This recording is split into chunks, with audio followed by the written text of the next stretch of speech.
welcome to another edition of Wings Weekly. Jay Kleinknecht here, along with head coach Scott Langer, as usual. Coach, a tough 6-4 loss Friday night here at the ODI Center. Without a doubt, Bismarck came to play. Not like Welsh to give up 6 goals, but a lot going on, a lot of shots on goal, and a really strong first period for Bismarck. Yeah, they came out hungry. They put us on our heels early, and pretty much the game was over in the first period. They made a statement there in the first period, and we allowed them to get some goals that were probably not what we're used to giving up, and that had a lot to do with their energy level. I mean, our guys were somewhat ready to play, I think, but you have to give them credit for the way they got off the bus, and they stuck to the game plan. And there was real good parts of our game as well, and we're on our way back, and then we shot ourselves in the foot with some bad penalties. No, I was just going to mention that. A strong second period got things close, but then some penalties there in the third. And it's not really a characteristic of this team. Usually pretty disciplined. Yeah, it's I think some frustration sets in. The way the game was called, I think could add to some frustration for both teams. Sure. A lot of specialty teams, and a lot of just not a lot of rhythm. There was no pace to the game. It was just constant, power play, penalty kill, 4-on-4. So, the big thing is we were resilient enough. We ended up turning that around on Saturday night, and that bad game only lasted one day. Yeah, well, and we talked pregame on Saturday. That all you can really do is put it behind you. And kind of try to learn from it for a little bit, but you don't want to dwell on it for sure. And your guys go up, a depleted squad that went up to the VFW Center, got some redemption, a 7-4 win with Cosentino and Schneider both netting a pair. A pretty strong game on Saturday night. Yeah, we got out early, which was good for us, and each time we answered. They came back when they made it 3-2. We had an answer right away, and I thought that was really big heading into that last period. So, the play of Clay Cosentino has been outstanding, and you just can tell his confidence is there right now, and that was a huge goal. And Schneider was brought in to add to our offense, and he had 2 big ones, real big ones for us. So. The way we played that third period and being undermanned and not having guys playing their normal positions and missing guys like Cade Nielsen, and it was great. I was really proud of our group, the way we played that road game. It didn't have to be pretty. It just had to be a win, and we ended up putting up 7 goals. Well, and as you mentioned, of course, Nielsen out, Randall and Cartman unavailable. You bring in Brandon Connett.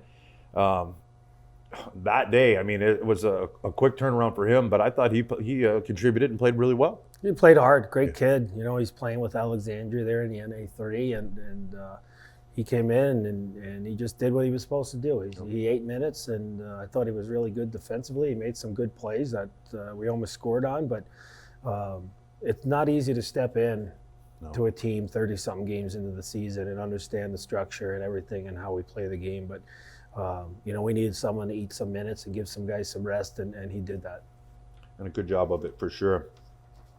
Well, it's funny. I was reminded this morning of a memory that popped up on Facebook that I had posted about where we were at this point last year. 14-game win streak, a road win in Austin, brutal game, went to overtime, and having 2 of the top 5 scorers not on the roster or not in the game. It's just kind of funny to me. I thought that how similar it feels right now.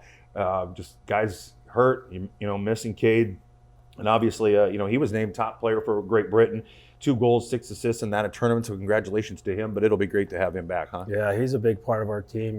He's a big part of our specialty teams, and he plays really major minutes there with Murph and Augie on that top line. And we've really missed him throughout these 4 games, and obviously we're not going to have him available for tomorrow's game. But it has allowed other guys to grow their game too and step up. You look at like I talked about Clay Cosentino, and his confidence has grown because his minutes have gone up. So, but it'll be nice to get Cade back in this lineup. Well, for sure. Jordan Randall, some of those guys hopefully are back quick too. Right now, the Wings are on top of the Central Division with 52 points. Austin with 46. A little bit of a shuffling in the standings over the weekend. Bismarck falls to third. They have 45 points. Minot with 42. Then the Wilderness with 35, and St. Cloud with 22. Coach, a quick week, a quick turnaround, and a short week in a lot of senses. Bus leaves tomorrow for Minot for that makeup game. And then, of course, Friday and Saturday here at the ODI Center against St. Cloud. What do you got to do to come away with a win on a Tuesday night up in Minot? Well, I think things have to go our way. You know, it's again, this is going to be our third time traveling game day to Minot. It's kind of a long day. Yeah.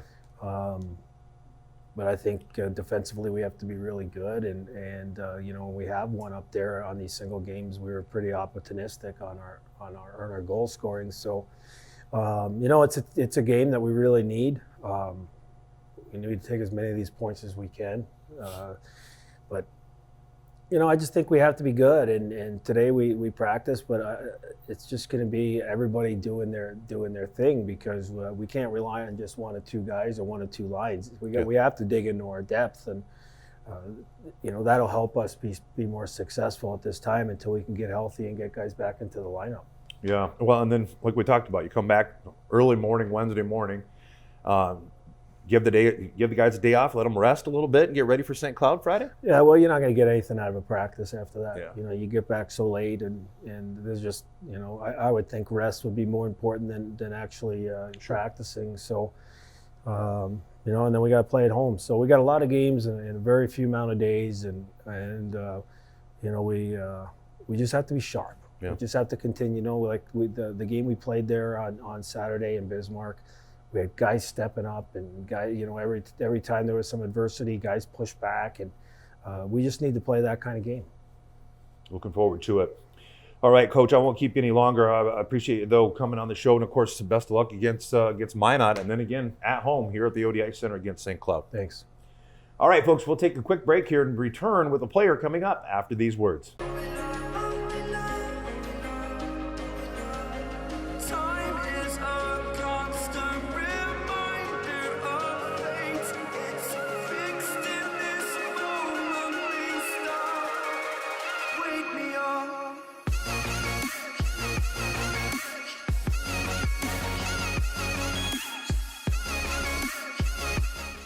Welcome back as we continue on with Wings Weekly, and as promised, as usual, a player is joining me, and this time it's Clayton Cosentino of San Carlos, California, even though you might find some places that tell you it's Colorado Springs, but it is, in fact, California. Yeah, it is. All right, well, 13 goals on the season, 9 assists, and a big weekend for you, 3 goals, 2 of them up in Bismarck, and an assist here at the ODI on Friday night as well. What's working well for you right now? Like Coach Langer just talked about a little bit about, you know, some extended minutes and your confidence continuing to grow. Is that, would you say that's accurate? Yeah, from the beginning of the season, I kind of started slow, and then eventually throughout practices, and then just feeling more comfortable with the guys, and being able to recover and be at my best for the weekends really have been helping me out lately. Yeah. Well, and there's got to be something to be said for chemistry too. You know, like you said, you get to know the guys, you get to know the rhythm and the, you know, the way they play. Guys like Murph, who have been here forever, you know, not, I shouldn't say forever, but you know what I mean. You know, you get a chance to skate with them a little bit and kind of get a feeling for your line mates and so on. Mm-hmm. How much have they contributed to this too? Like a lot. You know, I was playing with Randy a lot, and just from getting the minutes and practicing with him all the time, I kind of knew where he was going to be and stuff. And that's really been just helping me. And then just like being buddies with the guys, being on road trips with them, you kind of like get this connection that really helps out when it comes game time. Right on. I know Coach Langer often says that teams are built on the road, and a lot of that is because everything's done together, you know? Yeah. I always have to ask everybody this, but especially being from California, what were your impressions of coming to Aberdeen, South Dakota? It's a lot smaller for sure. Like I'm from a place where it's pretty busy, traffic everywhere you go, and here there's no stoplights on the way to the rink. There's maybe 3 stop signs, so just lots, just different, like commute, and I don't know, just the community and everything's a lot different than California, especially the weather. So that's a lot different. Well, the weather, no doubt. Yeah. And it hasn't even actually been all that cold yet. We haven't had those 20 below days yet anyway. But And by the way, folks, if you're not from here and watching this, there are stoplights. It just depends upon the way you have to get to the rink from where you're going. Yeah. Anyway, but you're liking it though. Yeah, I I'm hope. loving it. Loving the guys, the area. It's great. Excellent. All right. Talk a little bit about your family. How'd you get involved in hockey? Was there some influences there? Do you have maybe siblings that played or anything like that? Yeah, so I grew up in Massachusetts. I lived there for about 7 years, and then my dad was a hockey player, and then Boston, it's a lot of hockey. Sure. That's the main thing. So I grew up doing that, and then when I moved to California, there's a little bit less hockey, but you had to do commuting to get there, but it was worth it. And then the past years I was in Colorado playing. So, and then my siblings, my brother who's younger than me, he also plays hockey. Oh, cool. And then my dad still plays. So. Excellent. All right. How about I always never want to neglect or forget about the hockey moms. I would imagine she's been a big part too. Yeah, just helping me out, getting me to practice and everything's been great. Really appreciate that. But she doesn't know hockey as well, but she's getting there. She's learning it. So. Well, they always say there's a few jokes floating around about how vicious hockey moms can be. So I know they're pretty big fans. That's for sure. What do you like to do outside of hockey? Do you have any hobbies or anything? Yeah, I like to do a lot of golfing. Or Yep. I used to like to do a lot of golfing when I was able to. Sure. A lot of that. Do some photography and woodworking, and then just hanging out with the guys. Excellent. This fall, were you able to golf around here at all? We played once here, but then it got super windy, so it wasn't as fun when your shots just curve. Well, I do that all the time. Yeah. So. All right. Do you have any pregame rituals or anything that you have to do to make sure everything is right? Not really. I'm not very ritualistic. I mean, I have a few things I like to read and go over in my head, like a verse or two. But other than that, it's just kind of have fun, be loose. Yeah. That's the main thing. Right on. How about a highlight of your career so far? What would you say has been the pinnacle?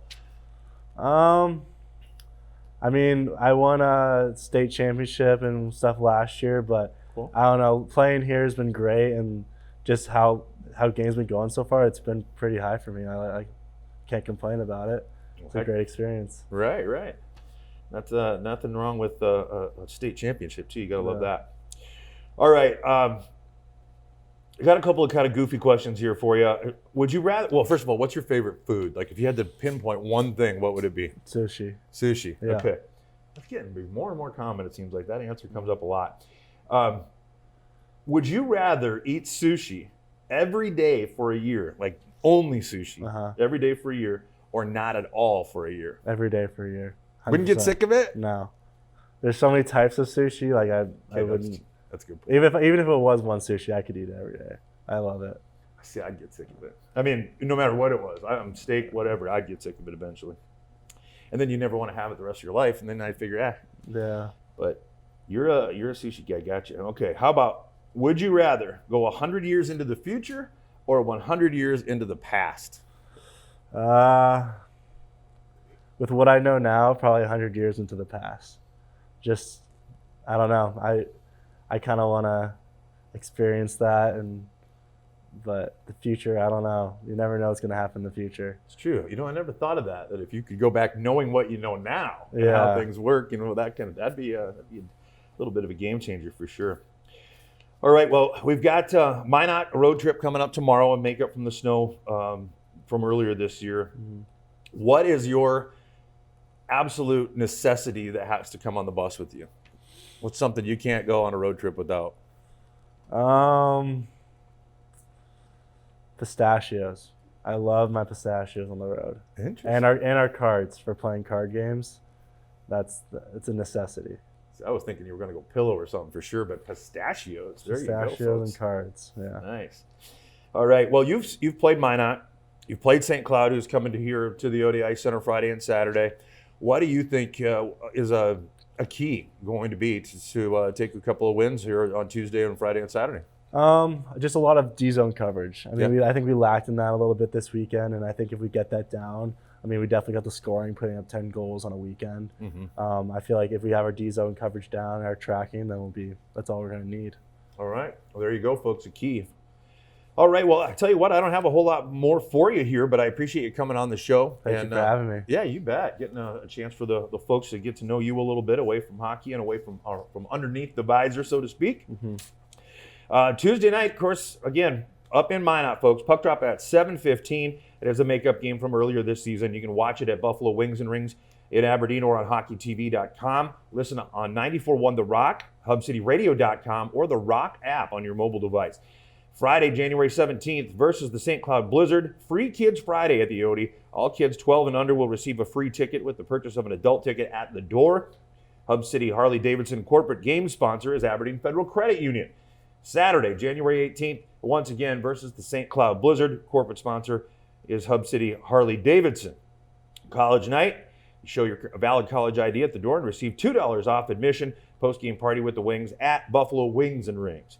Doors open for all Wings home games at 5:30, and the puck always drops at 7:15. $10 general admission tickets are on sale now at any of the 4 C Express locations in Aberdeen with additional purchase.